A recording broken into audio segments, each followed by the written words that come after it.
Juliet. We're in Juliet's chamber, that's her room. Enter Juliet and the nurse. Ay, those attires are best, but gentle nurse, I pray thee, leave me to myself tonight, for I have need of many orisons to move the heavens to smile upon my state, which, well thou knowest, is cross and full of sin. Enter Lady Capulet. What, are you busy, ho? Need you my help? No, madam, we have culled such necessaries as are behoveful for our state tomorrow. So please you, let me now be left alone, and let the nurse this night sit up with you. For I am sure you have your hands full all in this so sudden business. Good night, get thee to bed, and rest, for thou hast need. Exit Lady Capulet and the nurse. Juliet's going to speak a soliloquy. Again, she's speaking alone, her private thoughts. This is known as the poison monologue. Farewell. God knows when we shall meet again. I have a faint, cold fear thrills through my veins that almost freezes up the heat of life. I'll call them back again to comfort me. Nurse, what should she do here? My dismal scene I needs must act alone. Come, Vial, what if this mixture do not work at all? Shall I be married then tomorrow morning?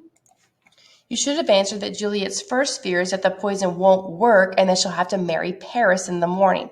No, no, this shall forbid it. Lie thou there, laying down her dagger. What if it be a poison which the friar subtly hath ministered to have me dead, lest in this marriage he should be dishonored because he married me before to Romeo? You should have answered that Juliet's second fear is that it really might be a poison that the friar is using because they might blame him for marrying Romeo and Juliet.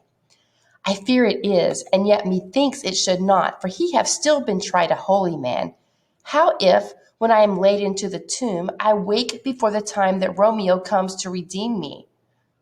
There's a fearful point. Shall I not then be stifled in the vault to whose foul mouth no healthsome air breathes in, and there die strangled ere my Romeo comes? You should have answered that her third fear is that she'll wake before Romeo comes, and she'll die of suffocation. And there die strangled ere my Romeo comes. Ere means before.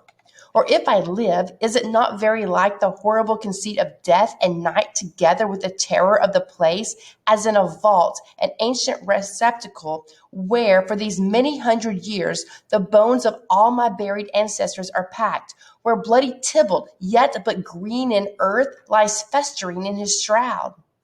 You should have answered that green in earth means newly buried. Remember, Tybalt is there, her cousin, and he has been newly buried there. Where, as they say, at some hours in this night spirits resort, alack, alack, is it not like that I, so early waking, what with loathsome smells and shrieks like mandrakes torn out of the earth, that living mortals hearing them run mad?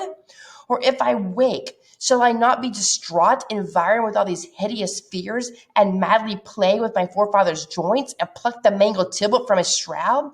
And in this rage, with some great kinsman's bone, as with a club, dash out my desperate brains. Her last fear is that she'll wake and go crazy. She'll go mad from being around all these dead bodies that are in the vault. Oh, look, methinks I see my cousin's ghost seeking out Romeo, that did spit his body upon a rapier's point. Stay, Tybalt, stay. Romeo, I come. This do I drink to thee. She falls upon her bed within the curtains.